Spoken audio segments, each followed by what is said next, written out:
The Bexar County Sheriff's Office is one of the oldest law enforcement agencies in the country, dating back to 1731. Just north of the border, with over 2 million residents, Bexar County is a major metropolitan area with major metropolitan issues. Join us as we hear about real crimes from the heroes who investigate them and bring justice to crime victims. This is the Bexar County Sheriff's Office True Crimes Podcast.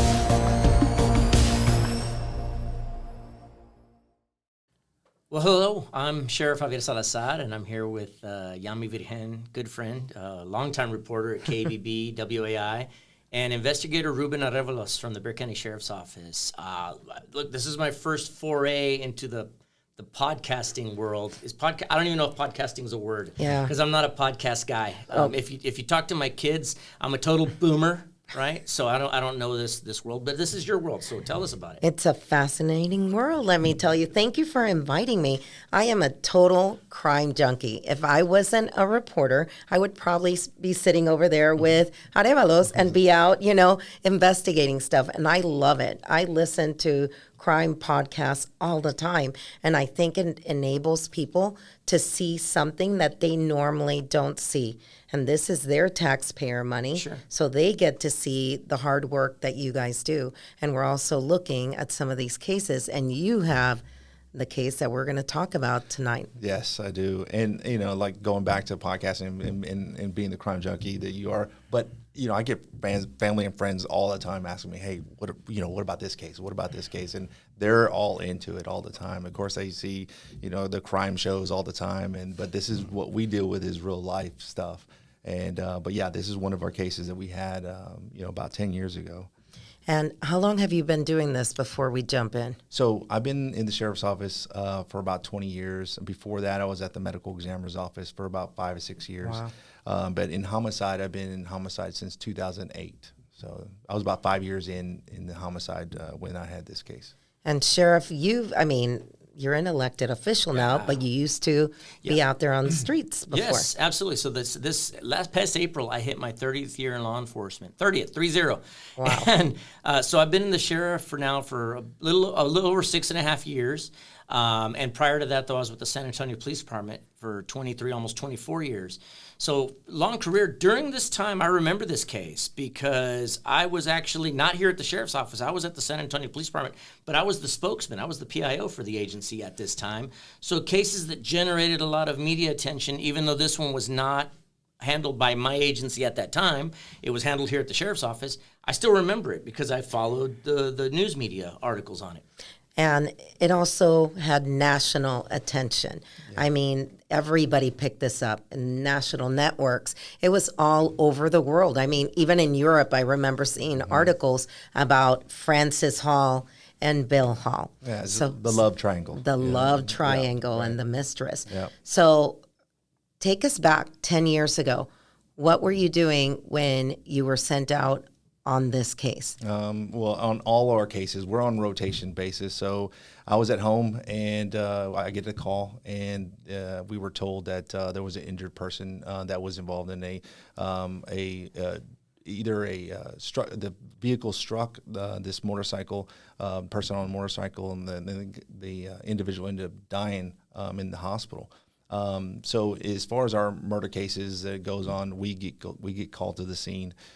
My first attention is going to be, see what I have, as far as talk to the officers that are already at the scene, talk to any witnesses, talk to anybody that was there. So we originally got the call around 7 o'clock or a little after 7 p.m.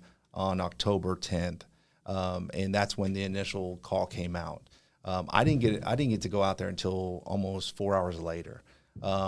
Because the fact that he was injured, as far as homicide, we get called when someone's dead.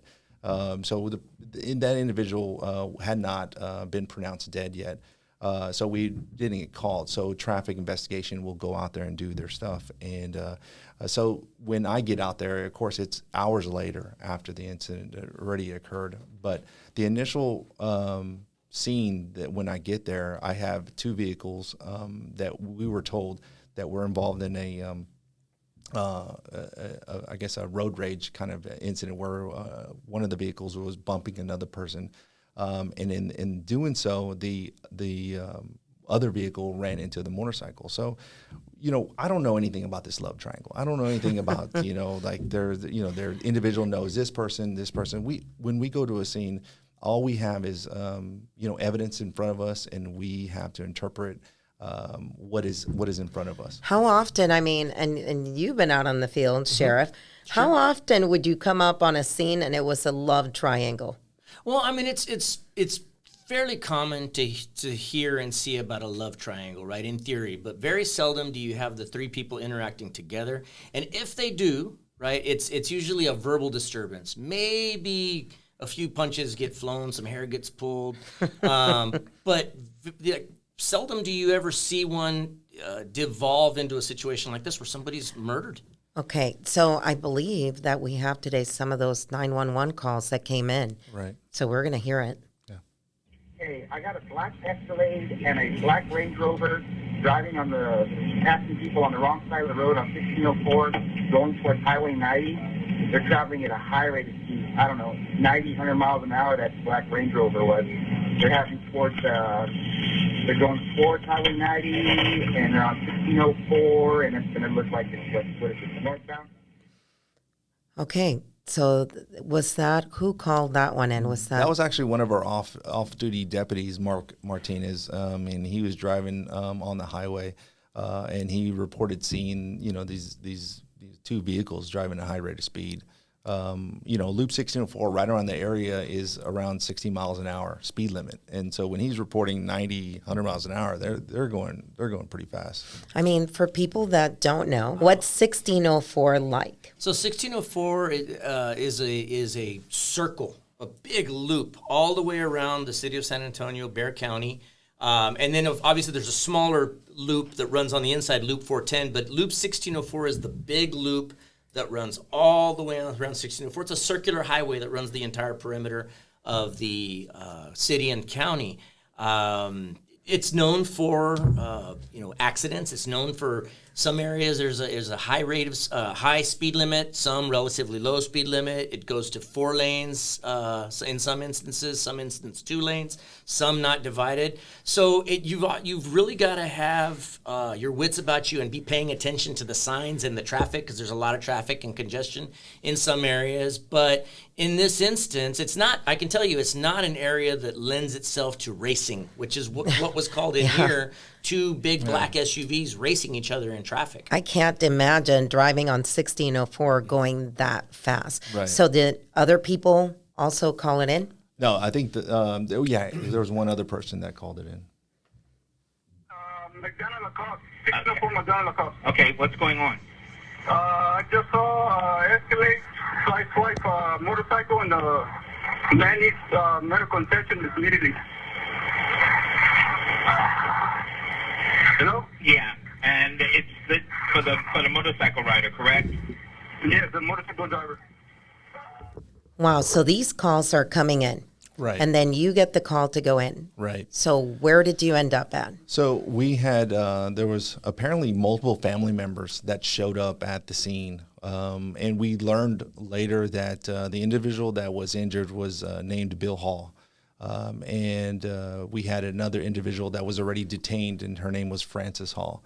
And I learned very quickly that those two were married, and there was another individual that was actually injured as well, and that her name was Bonnie Contreras. And we learned that she was the girlfriend to Bill Hall. And so I knew at that point, like, there was something going on as far as, like, there was, definitely a connection to the person that struck the injured party, that they were married.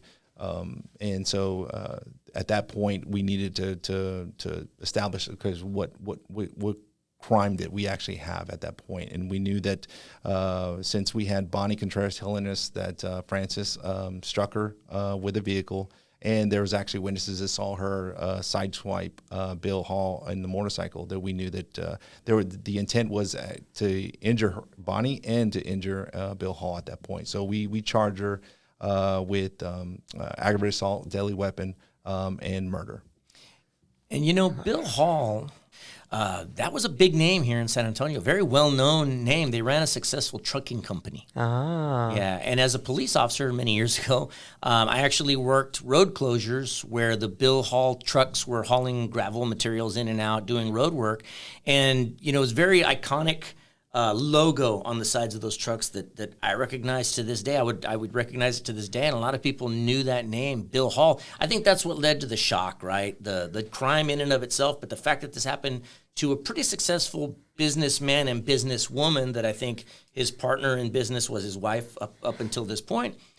I mean, look, we're talking about crimes of passion, and I'll let Ruben kind of define crimes of passion late in a little bit, but, infidelity, which there were allegations of infidelity in this case, admissions of infidelity in this case, that drives people to do some wild things. But add money to the mix, and when you have a successful business that a husband and wife are running together, and now that is in jeopardy by this, you could see some pretty bad things developing from it, and obviously we did, right? I'm Sheriff Javier Salazar. I'm wearing a purple shirt today in honor of Domestic Violence Awareness Month.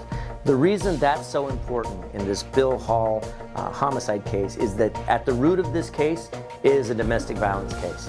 And it's so important for victims to realize that domestic violence is an escalating offense. It's not going to get any better. In fact, too many times we see it end in a homicide of the victim. So if you're a victim of domestic violence, please get help and get yourself out of that situation. Call the non-emergency number of your local law enforcement agency or call 911 in case of emergency. Incredible. So when you get there, what do you see? So I see two vehicles, like I talked about earlier. There's the Escalade. It was a 2007 Escalade, and then we had a 2013 Land Rover, a Range Rover. Again, this is back in 2013, so the 2013 Range Rover is brand new car. Yeah. And there was significant damage that I saw on the Escalade, the back rear passenger side window, and there was some dents and damage to that side, the back side. And by looking closer and looking at the actual, the motorcycle off the side of the road, that was also damaged, and we know that, of course, it went off the road and it tumbled in multiple times. And we can only assume that Bill Hall's, riding the motorcycle and he's tumbling, with the motorcycle as well. But when we look closer, we saw a blue paint chip, or light blue paint chip in the back. So I'm going to ask you right now. So you see this like on CSI. Right. Can you guys grab that paint chip and determine what make, model, and year the vehicle is? So there's forensic testing that can be done on the paint, and we actually got crime lab and from the crime lab people to look at that and specifically test those paint chips out. And in talking about Bill Hall's trucking business, and that they had an iconic kind of a baby blue color on their 18-wheeler trucks, and Bill Hall used that same color for his Harley Davidson that he was driving, and so that baby blue kind of like color paint chip is actually in the back of the Escalade, in the back in the cargo area. And so we know that the evidence from that motorcycle was inside Francis Hall's vehicle, and so that we knew that definitely there was a collision that occurred there. So, Sheriff, who picks up all this evidence? Where do you guys store it until something goes to court? Because I think people kind of wonder, do they have a huge building where everything's stored up? Well, now I can speak to what we do now. I wasn't here in 2013 when this happened. I was another agency, but what we do now is we have a traffic homicide unit that would handle this in conjunction, I guess, with regular homicide. And they would process the scene together. Our CSI folks would come out and process and take samples and photographs and measurements and skid marks. Like, they would do it all. They would we would document the scene with drones. Obviously, we did not do that in 2013, but then we will take any evidence, we will store it. The vehicles themselves will be stored in a vehicle storage area, parking lot, fenced in, high security, because we have to maintain the chain of custody. And then any smaller property would go into our property room, and it's kept under lock and key and documented, again, for chain of custody purposes. But it's all maintained as evidence until the resolution of the case. All right. So in this case, Yeah, You- go ahead. I'm sorry. Go ahead. No, I I'm mean, saying- I'm fascinated by evidence. Yeah. So at the crime scene, we're not going to do all the processing there. We're going to take it to the source facility, and we're going to process all the evidence there later. So at the crime scene, when we go there, we're initially getting just basic, kind of just like the initial information or the initial observations that we have to go by. We'll do all that stuff later down the road in a more kind of secure area, kind of like more pristine, controlled area. So that's what we're going to do later. So we knew that, but we had some evidence that showed that there was some collision that occurred between the Escalade and the Range Rover, and then we also had the evidence and the damage that we saw from the motorcycle and the Escalade. All right, so let me ask you. You have this love triangle. This all happens on a highway. He's injured. Where is Francis Hall, Right. So. the wife? Right, exactly. So, like I said, there was a whole bunch of family members that showed up, and this is prior to Bill Hall being airlifted to the hospital. And we can only assume that people were making phone calls and getting the family members and friends to the location where Bill was at. And we learned later down the road that both Bonnie and Francis made phone calls to family members and friends, and that's what caused those people to show up at the scene. So when our deputies showed up, they were being surrounded by a bunch of family and friends of Bill Hall and trying to help him out and trying to ask questions. But one of the people that came back to the scene was Francis and Bonnie. And so there was Francis Hall there at we're standing above where Bill was laying down, and family and friends were actually trying to get him, just trying to help him. Was he talking? Was he conscious? Apparently he was conscious and he was talking, but he was having difficulty breathing. He just couldn't catch his breath, and they were trying to get him to help him breathe, but they just didn't work out. Ultimately, Ruben, what were if you know, Yeah. right? You may not know, but I know you got a background as you worked for the medical examiner. Yeah. Ultimately, what was the injury that led to his death? Do you know? I think it was the multiple blunt force injuries that he sustained in the so there's the head trauma, the chest, the abdomen, everything that he had, the total amount of injuries that he sustained during the incident was the ultimate the cause of death. Right, but for the folks that are listening to this elsewhere, right? These deaths aren't always instantaneous. The victim can actually go on and be alive and talking and like Sure. it was what happened in this case. Right. Anything that you can recall that was said by him during this time? I don't. I think the main thing that what he was saying is that he couldn't breathe. He just couldn't breathe, and that was indicative of the chest injury that he sustained. So, Did she ride with him? Because I don't know why I'm remembering that. That was she with him when he was transported? no. Okay. No. Okay. He was airlifted by the medical personnel, and there was no one that went with him to the hospital. Okay. All the family that was there at the scene, they all left, and Francis was detained at the scene.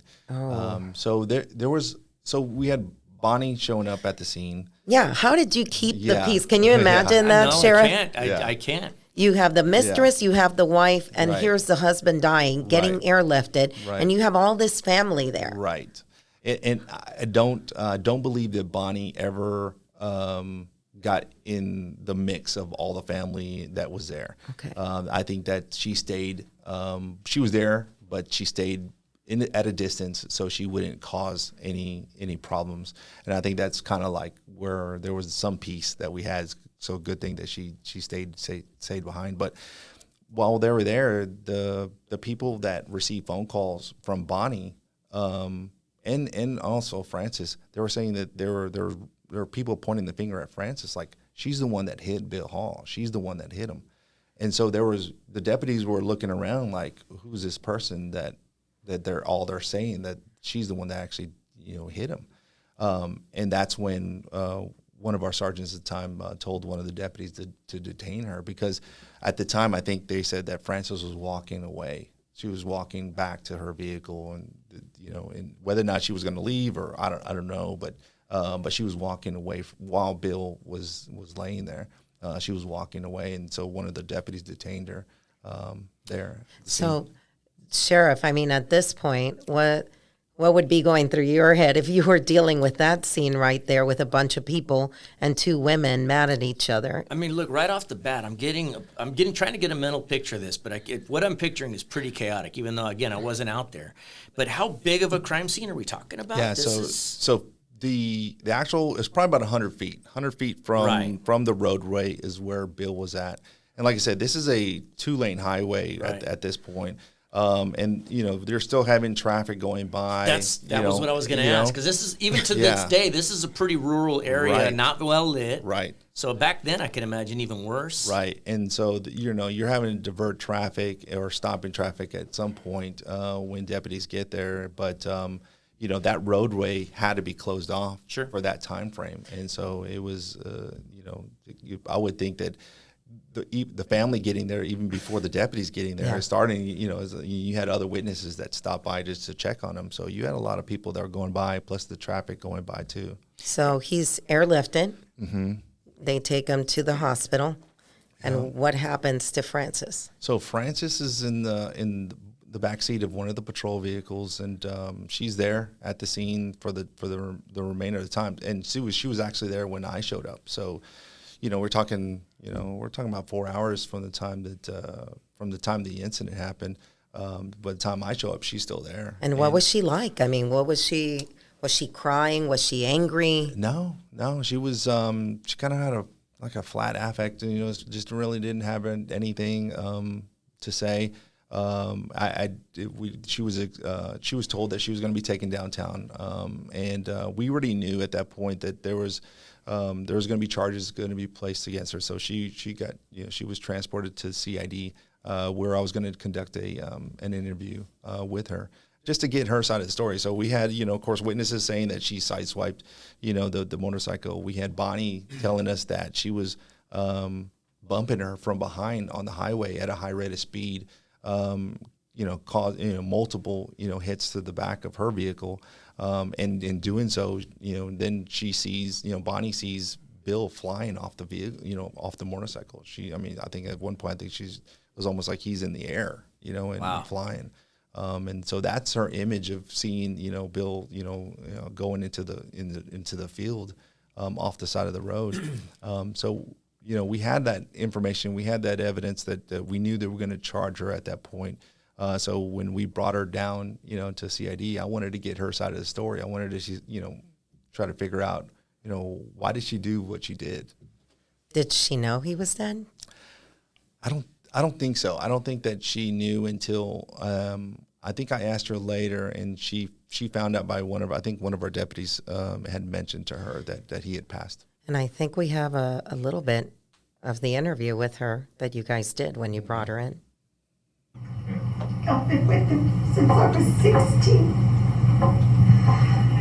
I'm just in shock. Yeah. It's gonna take a while. I know it's something that It wasn't. I was fine.